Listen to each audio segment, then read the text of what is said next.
All right. Good morning, everybody. It is, what is it? February 17th already. And today we are going to dive into something slightly different than we've been covering about action, about overcoming obstacles. So if you haven't listened to the last 6 weeks, we've definitely been doing a series on how to get clear on your goals, how to overcome any challenges, how to shift your mindset and get going. Today, we're going to be focused on identity. And identity is one of my favorite subjects because I really think of identity as that blueprint of where your life is. You know, it's who you see yourself as. So in chat, who believes they have an identity? Stick that in chat.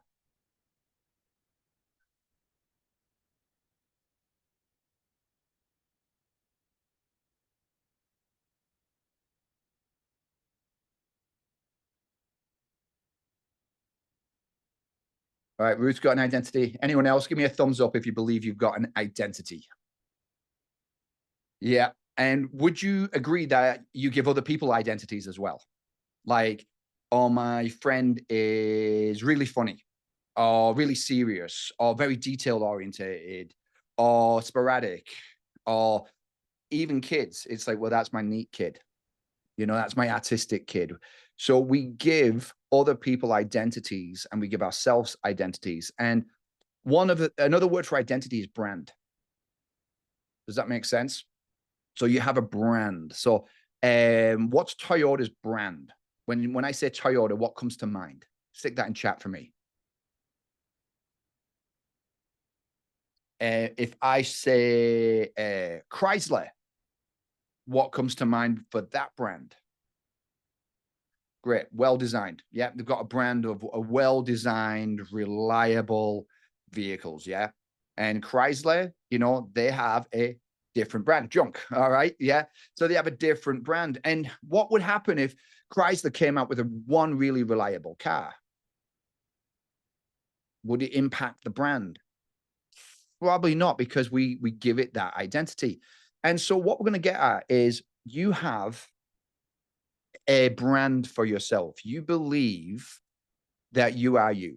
Would you? I know that sounds weird, but you believe that who you are is who you are. And that identity is the strongest driving force in a human being's life. We will absolutely sabotage ourselves in order to be consistent with the identity that we think we have. An example is if you've got a friend who behaves radically different than what you believe their brand is, what would you think about that person? So let's say you saw them a couple of weeks ago, and let's say they're really introverted. They've always been really introverted, and you meet them today and they're really extroverted. What would you believe about that person? Stick that in chat for me.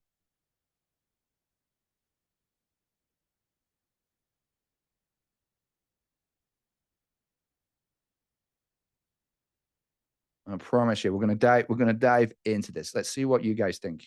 How would you respond to that person?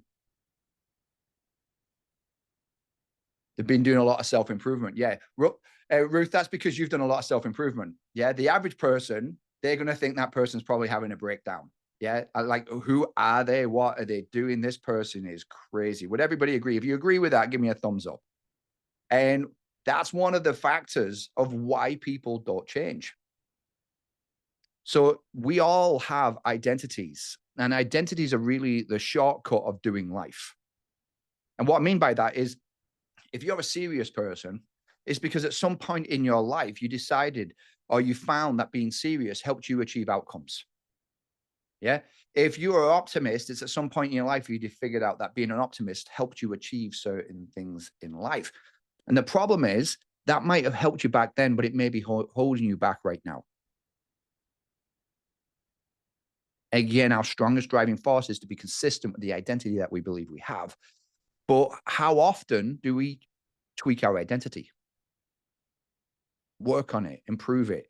Do we assess our identity like we would assess other things, and seeing if that current identity is actually moving us forward in what our goals are or holding us back? Who here checks in with their identity on a regular basis? Give me a thumbs up or a thumbs down. Like you are actively looking at it. So here's some things about identity. Identity, our old identity, is just a story. Every belief that you have about yourself is based on past experiences, conditioning, and repeated patterns. Your brain clings to familiarity, even if it's painful, because familiarity feels safe. Growth and safety do not go hand in hand. That makes sense? It is just like you building a muscle, you build these synapses in your brain, and that brain fires quickly around those same synapses. So a lot of times people are getting stuck in their identity. They could have, and I've done this with, I remember a company hired me to work with their CEO. And when I met with the CEO, they said, "Oh, I'm not a CEO. I'm a CFO. And I know they give me the position of CEO, but I'm just not a CEO." They had spent thousands and thousands and thousands of dollars sending this guy to CEO classes around the country. But because his identity did not match that of a CEO, he didn't believe he could be that. He pushed away any information, any skills that could have helped him do the job in order to prove himself right. Is that making sense? So even though everybody around him saw that he had the ability to be that, if we don't believe that we have, we will not take the resources that we have around us. Success is never a lack of resources, it's a lack of resourcefulness. And it's our job to get resourceful with our identity. So we are stuck in our familiar zone. How you behave feels really familiar. Would you agree? But who here wants an even better life? Stick that in chat for me. Who here is actively committed to making the decision to have an even better life for their family, an even better life for themselves? Awesome, Ruth.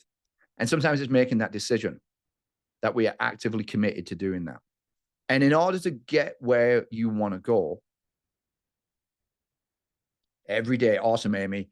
In order for you to get where you want to go, you have to make that decision that I'm committed to growth. But if you commit to growth, you can't be committed to comfort.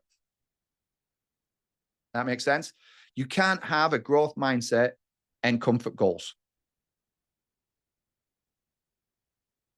But we're hardwired. Yeah. So most people say they're comfortable, but what they really mean is they're familiar with their current level of success. Most people will earn slightly more than who? Stick that in chat for me. What will most people earn? Slightly more than who?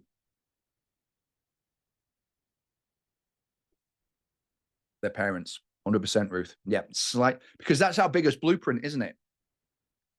Of what life's really like.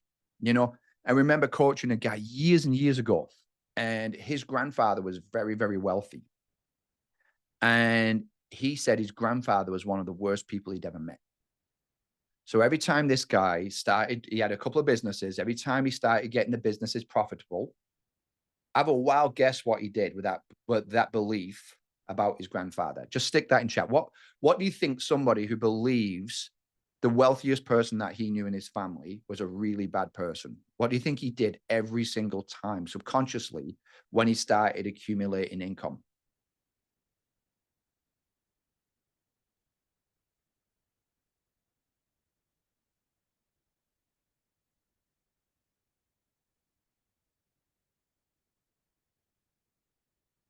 And this is an example that's going to show you the power of identity. Every single time. Yeah, he lost his income so he wouldn't be like him. 1000%, Ruth. Yeah. Self-sabotaged, even though married kid, everything, self-sabotaged so he wouldn't be a bad person. Because I asked him, I said, tell me, what does wealth mean? He said, wealthy people are evil. He went, oh, I didn't know I knew that. Didn't know I believed that. So there's a lot of beliefs that we've picked up along the way that are stopping us. Yeah. And that's an identity. And again, there was a guy who was the richest man in Germany. And he stopped being the richest man in Germany. Somebody out-earned him. And the guy wrote a suicide note and walked in front of a train, apologizing to his family. because his identity was so caught up in being the richest man in Germany that he didn't know who he was if he wasn't that. He felt like he'd failed his whole family. The irony is he made some business investments that did lose money, but then a year or two later, those investments went through the roof and he would have been back to being the richest man in Germany. That's where identity can be. It's a higher level than self-preservation. People will die to prove themselves right. And the truth is about growth, you are going to feel like an imposter. You're going to have imposter syndrome if you are growth. Awesome, Amy.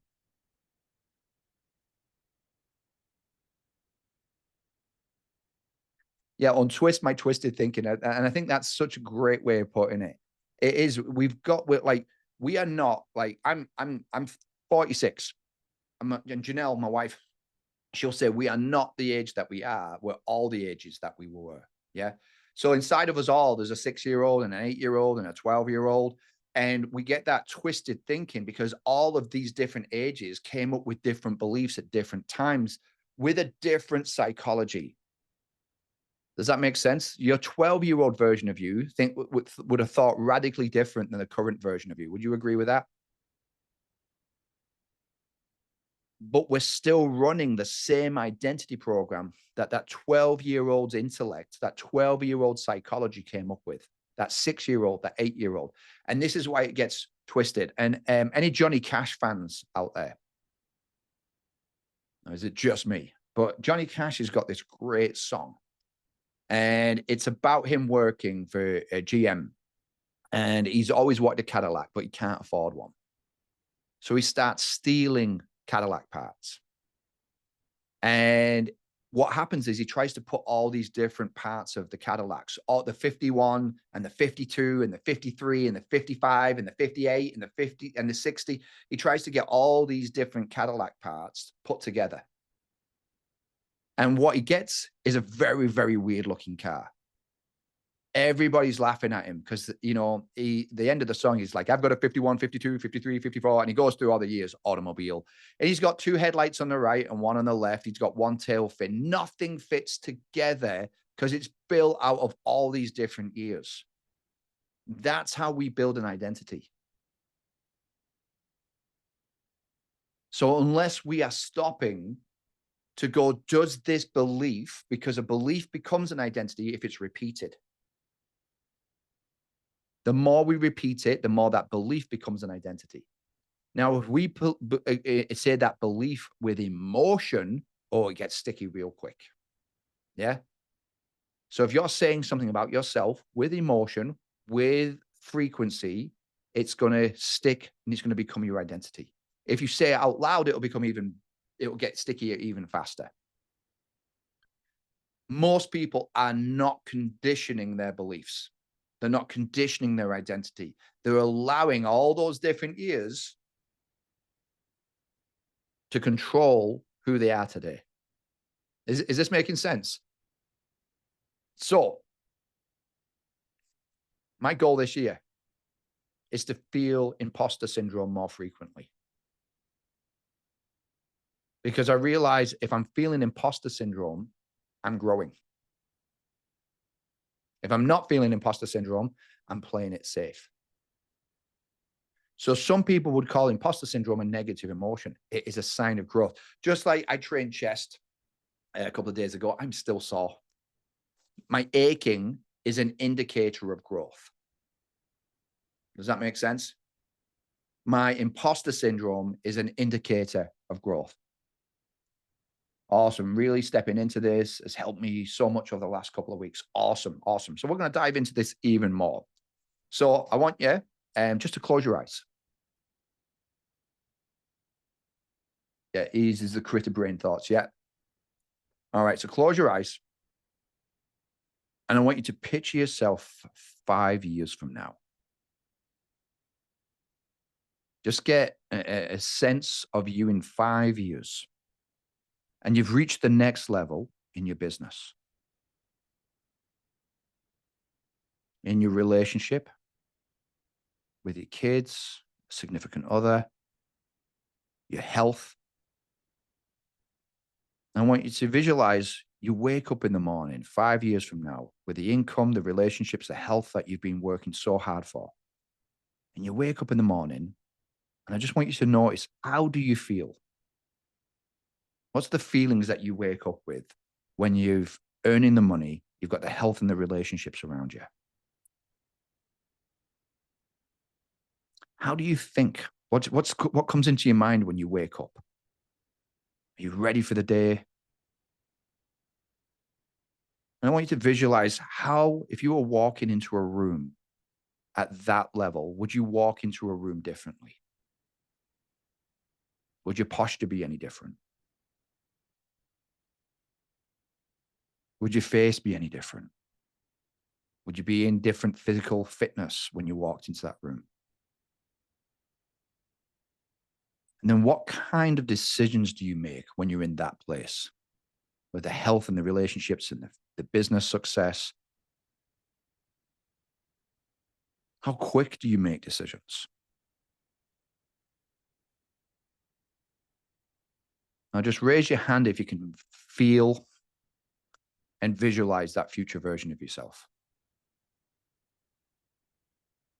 Taking charge, making decisions even faster, having even more success.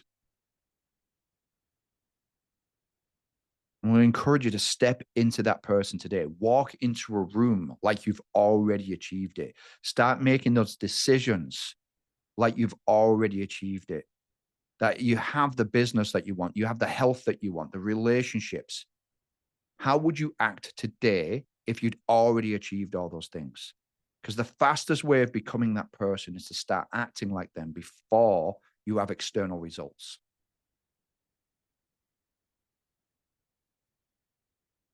So open your eyes.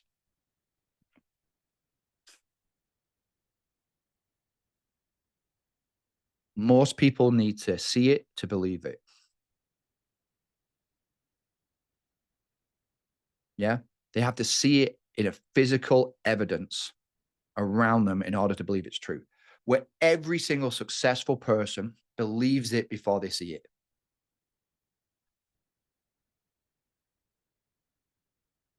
So what type of language are you using? Are you hoping? I hear this a lot with my one-on-one clients. I'm really hoping for a good February. I'm really hoping for a good quarter. I'm really hoping I make more money. I'm really hoping I get in shape this year. Rather than saying I am growing this year. I am increasing my income. I am getting in even better shape.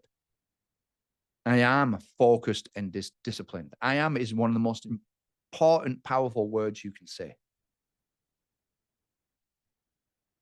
In Spanish, they do not say this. If in Spanish, if we translate into English, literal translation, they say, I have hunger.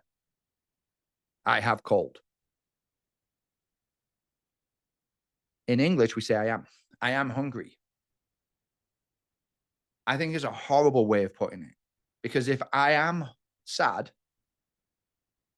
that's all of me. Yeah. It's who I am. It's an identity statement. If I have sadness, that's one thing. But if I am sad, that's a whole different thing. It's a lot stickier. Yeah. So I am not my emotions. I have them, but I'm not claiming them as me. Yeah. So I have anger sometimes. I have sadness sometimes. I have overwhelm sometimes, but I am not overwhelmed. Can you feel the difference in those two statements? So the best way to predict the future is to create it. So when you are talking out loud,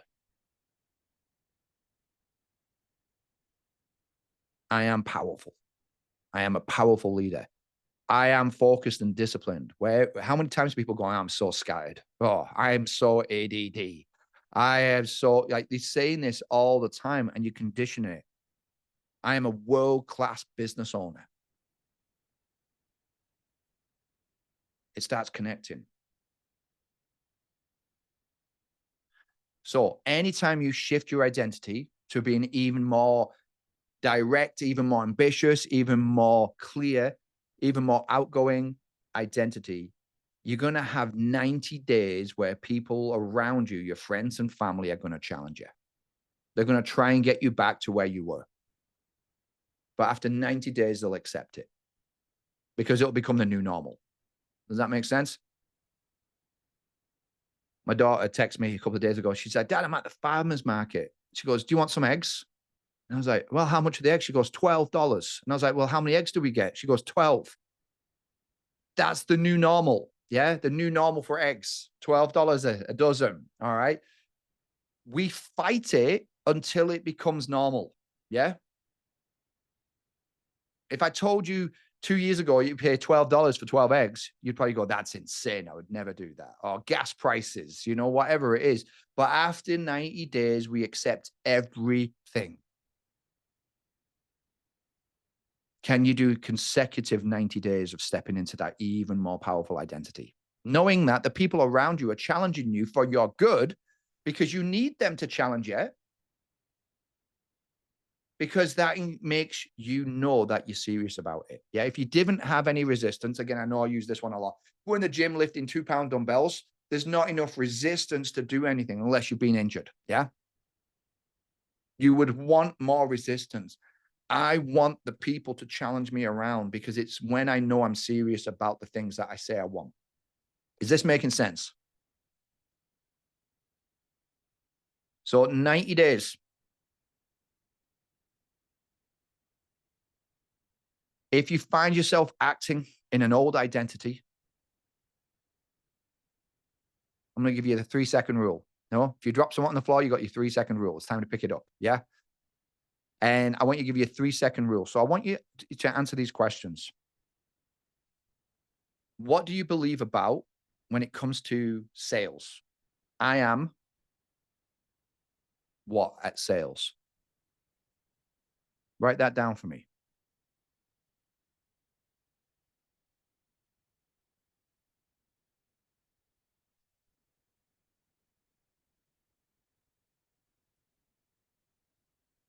What do you believe about being focused? I am.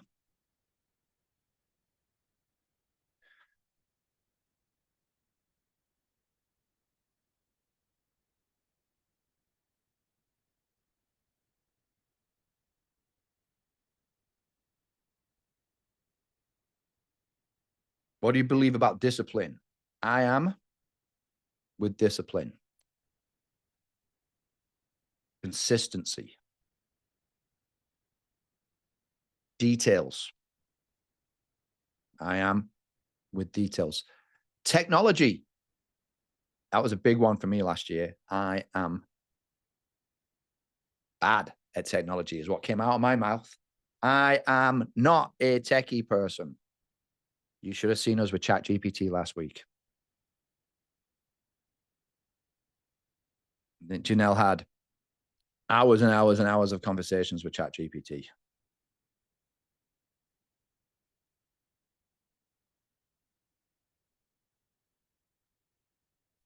So I am a techie person now because I realized that was holding me back. Yep. And I had evidence why I was not a techie person. But guess what? It's 2025. And tech's here. Yeah. So we need to be a techie person. If we believe we're not, we'll prove ourselves right. So think about any other I am statements. I am not social. I am social. I am great at networking. I am horrible at networking. Like, what are your I ams? Because whatever you're telling yourself will become true. But most people have never stopped long enough to really get clear on their I ams. So again, if you say it in your head, it's going to be powerful.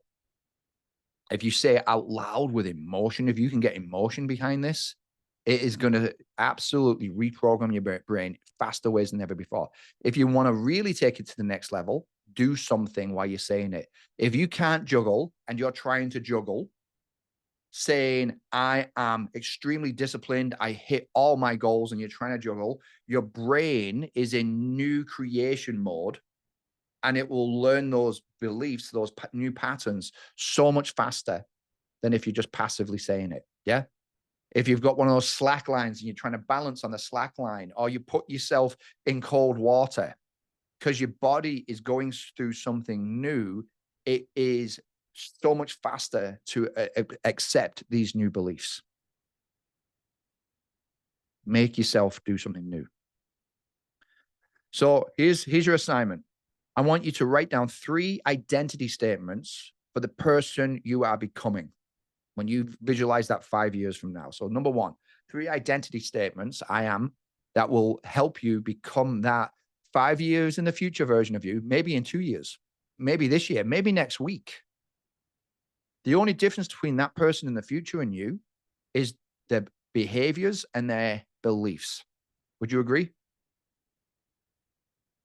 If they've got more success, if they're happier, if they're healthier, they're choosing different food, they're choosing different movement patterns, they're choosing different people to maybe hang out with, they're choosing goals. Every single time. Number 2, every time you start thinking, I'm not that kind of person, I want you to change it. Number 3, I want you to start acting like you already are that person in one major decision this week. What's a major decision that you can make this week that would move you towards that future version of yourself?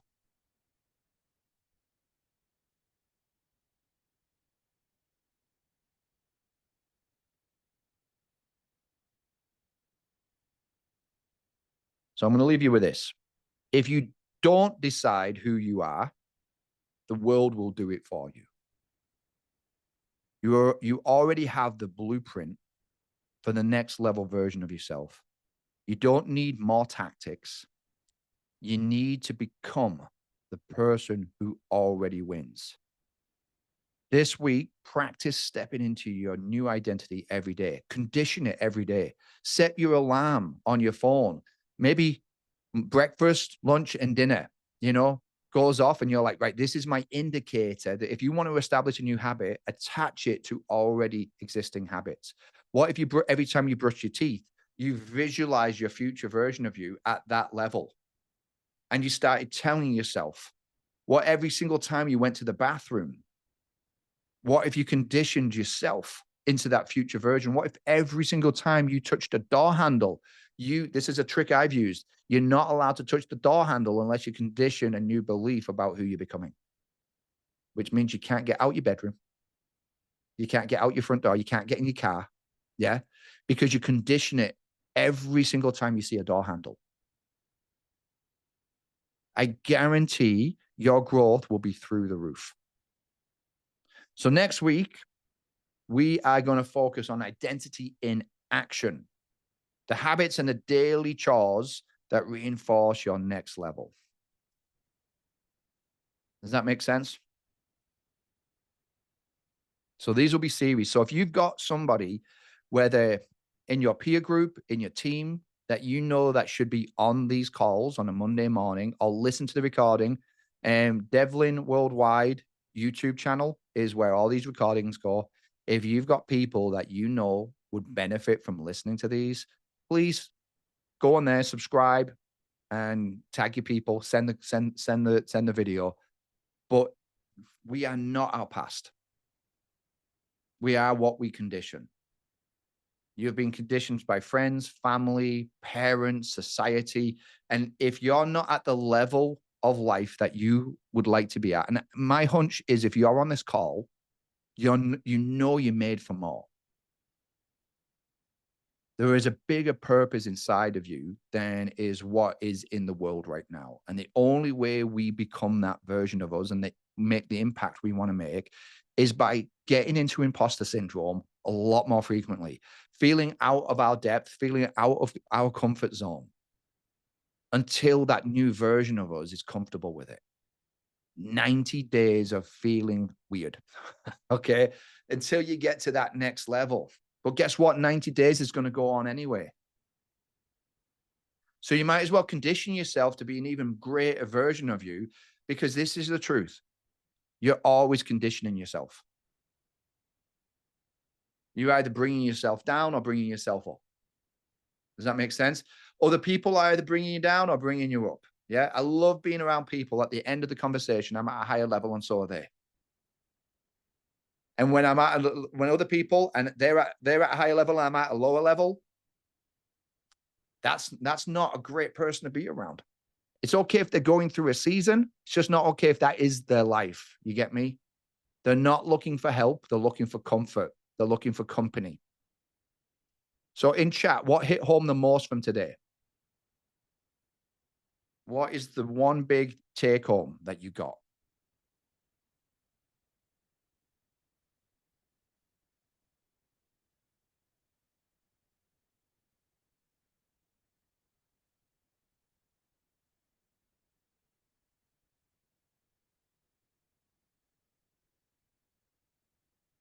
Writing it out just cements it in your brain even more, that you've got a much, much higher likelihood of achieving it. Amy, awesome. Awesome. Glad this is helping. Getting through the imposter syndrome. I am. Awesome. Ruth, it's awesome that you've got it. Remember, success is never a lack of resources. It's always a lack of resourcefulness. A lot of times we have what we need. We're just not doing it. That makes sense. So I'm going to encourage you, bring 1 or 2 people to next week's. All right. Bring a friend, bring somebody else, because accountability with people that you know is going to help you tremendously. Because it's so interesting when we start talking with those people in a very similar language, it holds them accountable, it holds us accountable, and we all rise. So I appreciate you being on today. We'll be on at the same time next week.